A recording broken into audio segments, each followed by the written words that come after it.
로마서 8장 14절에 보면 무릇 하나님의 영으로 인도함을 받는 그들은 곧 하나님의 아들이라, 이렇게 우리에게 가르쳐주고 있습니다. 만약 하나님의 영으로 인도함을 받지 않는다면 절대 하나님의 아들이 될 수 없다는 것이죠.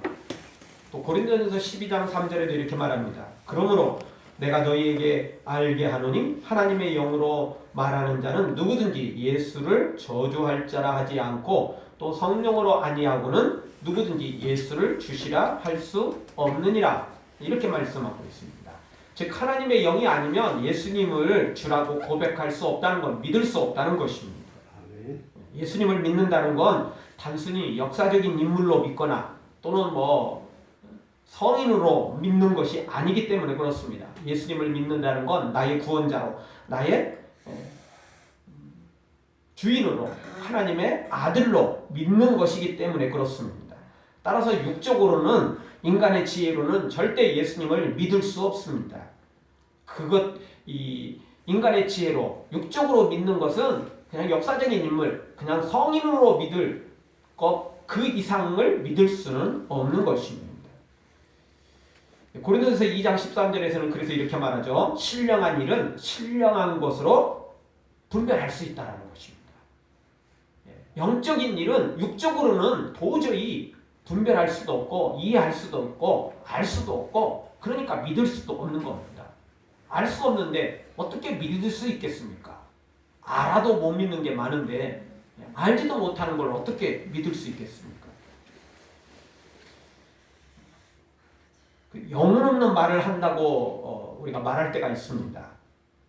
바른 말, 옳은 말 같은데 전혀 진정성이 느껴지지 않는 말을 할 때, 야, 너 진짜 영혼 없는 말 한다, 이렇게 이제 말하는 거죠.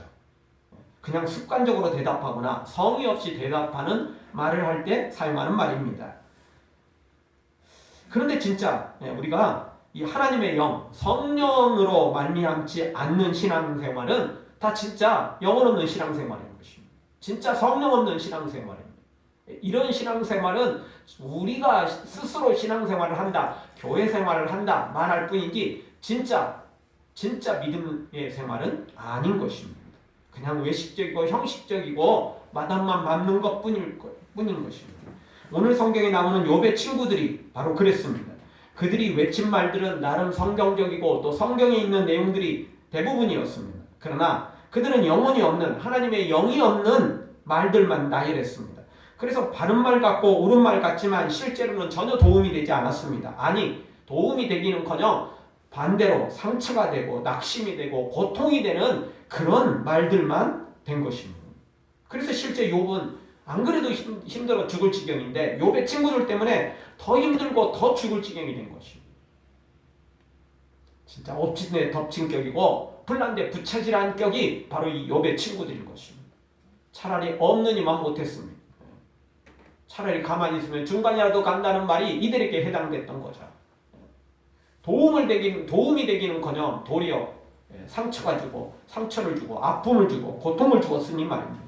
사랑하는 성도 여러분, 우리도 우리의 말과 행동을 통해서 욥의 친구들처럼 이렇게 상처를 주고 아픔을 주고 고통을 주는 이런 사람이 아니라 하나님의 사람으로 큰 유익과 위로와 용기와 그리고 세임을 주는 하나님의 사람들로 세워지기를 주의 이름으로 축원합니다. 자, 오늘 성경을 통해서 우리가 알 수 있는 하나님의 사람들은 그러면 어떻게 살아야 되느냐? 첫 번째 주시는 말씀은 하나님의 사람은 지치고 약한 사람을 도와주는 사람입니다. 하나님의 사람은 반드시 이런 사람들을 도와주고 위로해주고 일으켜주는 일을 하게 됩니다. 반대로 하나님의 사람이 아닌 사람들은 도와주는 것이 아니라 방해만 하고 아픔과 상처만 주는 것입니다. 누가복음 6장 44절에는 이런 말씀이 있습니다. 못된 열매 맺는 좋은 나무가 없고 또 좋은 열매 맺는 못된 나무도 없다는 것입니다. 그래서 이렇게 결론을 내죠. 나무는 각각 그 열매로 아나니 가시나무에서 무화과를 또는 진레에서 포도를 따지 못한다 라고 선언하고 있습니다. 하나님의 사람인지 아닌지는 그 열매를 보고 알 수 있는 것입니다. 믿음의 사람인지 아닌지는 열매를 보고 아는 겁니다. 교회 다니는 게 열매가 아닙니다. 어떤 삶을 살아가느냐, 그게 열매인 거죠. 하나님의 사람인데 아픔을 주고 상처를 주고 하나님의 사람인데 고통을 주는 일은 절대 있을 수 없는 것입니다. 물론 하나님의 사람은 무조건 좋은 말만 해야 되고 무조건 칭찬만 해야 되고 무조건 위로만 해야 된다는 말은 절대 아닙니다. 때로는 하나님의 사람들이 더 아픈 말을 할 때가 있고 더 큰 책망을 할 때가 있고 더 큰 경고를 할 때도 있습니다. 실제로 수많은 선지자들은 죄에 대해서 책망을 했고 무조건 장밋빛 청사지를 제시하는 게 아니라 냉정한 심판까지도 선포했던 것입니다. 그러나 그런 말들이 저주성이거나 그런 말들이 상대가 미워서 그런 것이 아니라는 겁니다. 대표적인 사람이 누구죠? 예레미야인 것입니다. 예레미야는 얼마나 이 심판을 그리고 책망을 또 죄에 대한 것들을 선포를 했는지 예레미야 대적들이 예레미야를 매국노라고 그렇게 비난을 하면서 욕을 했던 거죠. 적과 내통해서 나라를 팔아먹는 사람이라고 그렇게 누명을 씌웠던 것입니다. 이렇게 누명을 씌워도 그 누명이 어느 정도 통한 것은 예레미야가 그런 것들을 선포했기 때문에 그렇습니다. 그러나 아무리 그런 예레미야 할지라도 회개하고 돌아오기만 하면 승리한다. 회개하고 돌아오기만 하면 큰 하나님의 은혜가 임한다. 반드시 이것을 선포했던 것입니다. 그리고 더 결정적인 것, 예레미야는 그런 책망과 심판을 선포할 때 어떤 비웃음으로 저주성으로 영혼 없는 말로 한 것이 아니라 그는 눈물로 이 말씀을 선포했습니다. 그리고 하나님 앞에 나아가 또 눈물로 기도를 했습니다. 그래서 예레미야를 우리가 어떻게 부르죠?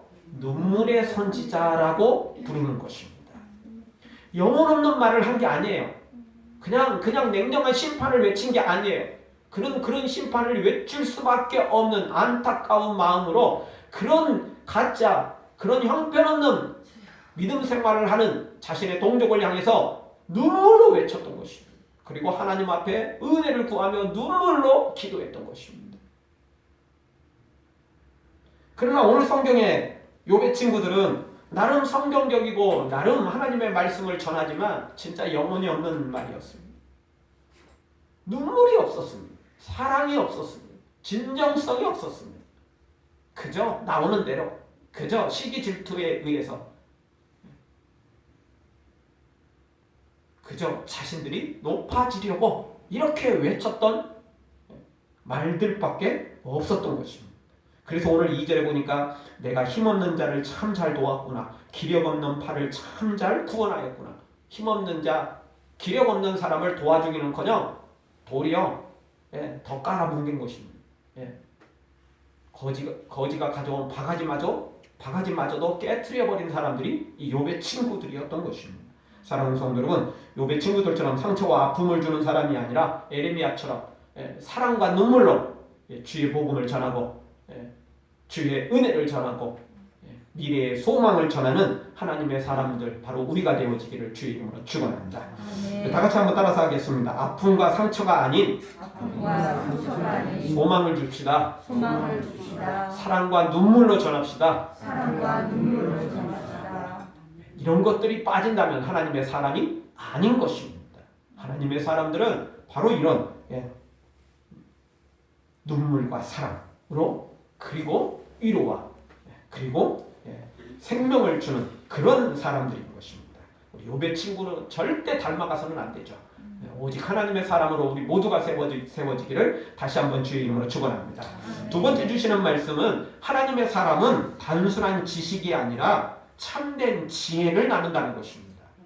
인간의 지식, 지혜를 나누는 게 아니고 하나님의 지혜를 나누는 사람, 바로 그게 하나님의 사람인 것입니다.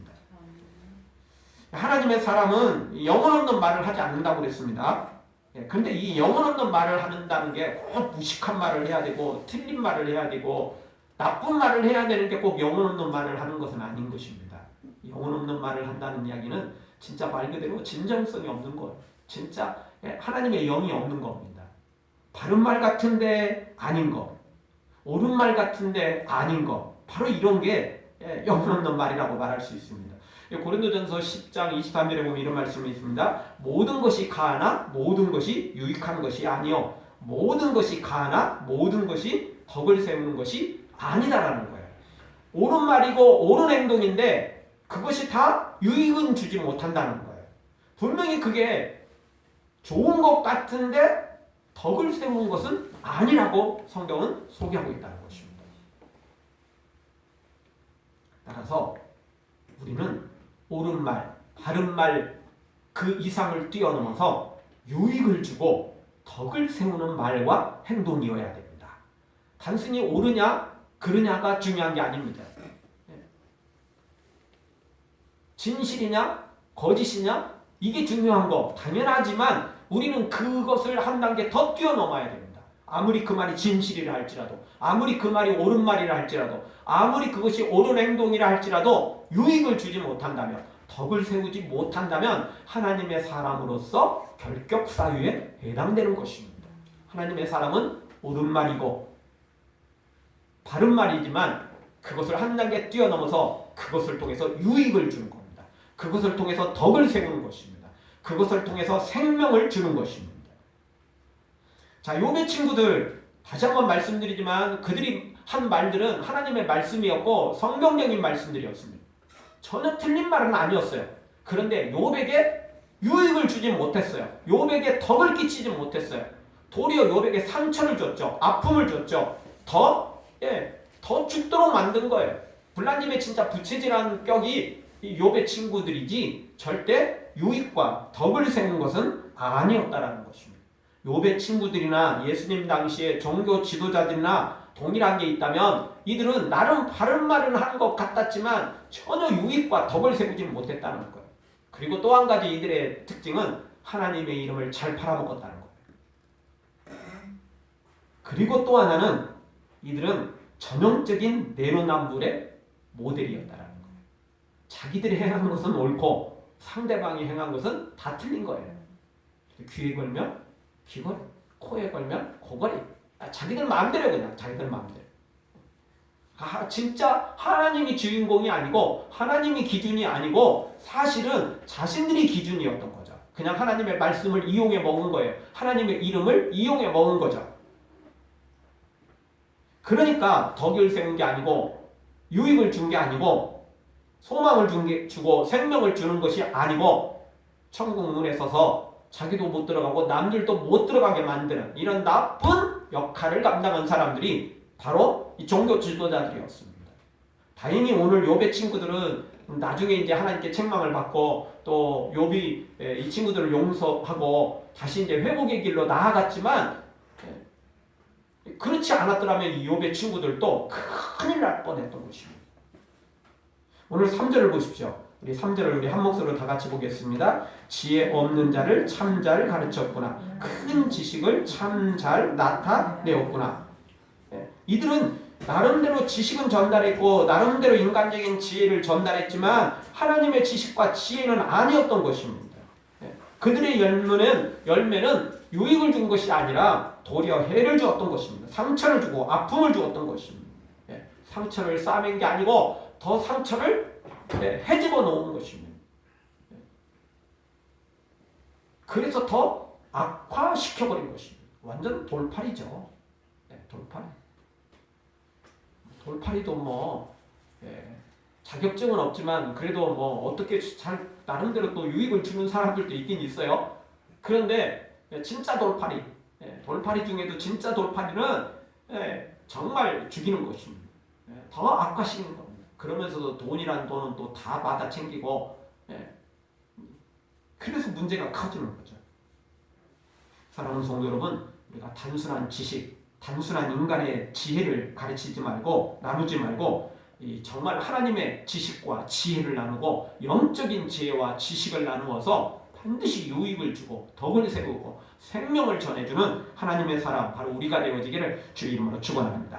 다시 한번 따라서 하겠습니다. 단순한 지식이 아닌 영적 지혜를 나눕시다. 하나님의 영으로 하나님의 지혜를 나눠야지 그냥 단순히 옳은 말, 바른 말, 또 성경에 있는 말이야. 이것만으로 위안을 삼고 이것만으로 우리의 자랑을 삼아서는 안 됩니다. 반드시 나에게서도 좋은 열매를 맺혀야 되고 상대방에게도 좋은 열매가 맺혀지도록 만들어야만 되는 것입니다. 그것이 하나님의 사람인 것입니다. 마지막 세 번째로 하나님의 사람은 하나님의 영으로 살아야 된다는 것입니다. 아멘. 하나님의 사람이기 때문에 하나님의 영으로 살아야만 되는 것입니다. 아멘. 4절을 보십시오. 우리 4절 우리 한 목소리로 다시 한번 읽겠습니다. 내가 누구를 향하여 말을 내었느냐? 네 신이 내게서 나왔느냐? 욥의 친구들은 성령이 나온 게 아니에요. 그들의 말에서 성령이 나온 게 아닙니다. 그들의 말에서는 영혼이 없었어요. 성령이 없었어요.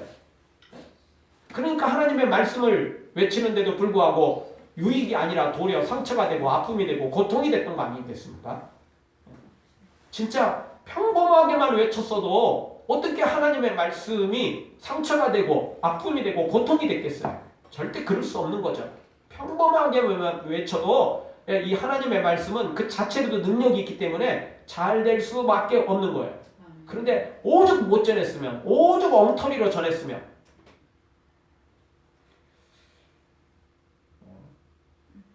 진짜 의사들은, 진짜 약사들은 독을 사용해서라도 그 유익을 준다잖아요. 우리가 이게 독과 같은 그런 것도 잘만 사용하면 유익이 되는 거거든요. 그런데 진짜 돌팔이들은, 진짜 나쁜 사람들은 좋은 걸 가지고도 해를 끼치는 사람들이라고요. 우리 하나님의 사람들은 어떤 상황에서도 유익을 줘야 됩니다. 생명을 전해줘야 됩니다. 그것이 하나님의 사람인 것입니다. 그러려면 두말할 것도 없습니다. 성령으로 살 때 가능한 일인 것입니다. 성령으로 우리가 행할 때 가능한 것입니다. 이사야 30장 1절에 보면 이렇게 말씀하십니다. 여호와께서 가라사대 화 있을진저 패역한 자식들이여 그들이 계교를 베푸나 나로 말미암아 하지 아니하며 맹약을 맺으나 나의 신으로 말미암아 하지 아니하였습니다. 하나님의 신으로 하지 않았대요. 하나님의 영으로 행하지 않았대요. 결국 그것이 화가 있게 되고 결국은 심판을 받게 되는 것입니다. 스가랴 4장 6절에도 이렇게 말씀하십니다. 만군의 여호와께서 말씀하시되 이는 힘으로 되지 아니하며 능으로 되지 아니하고 오직 나의 신으로 되느니라. 힘과 능력, 지혜 갖고 되는 게 아닙니다. 무엇으로 된다고요? 오직 하나님의 신, 오직 하나님의 영으로만 되는 것입니다. 오직 하나님의 능력으로만 되는 것입니다.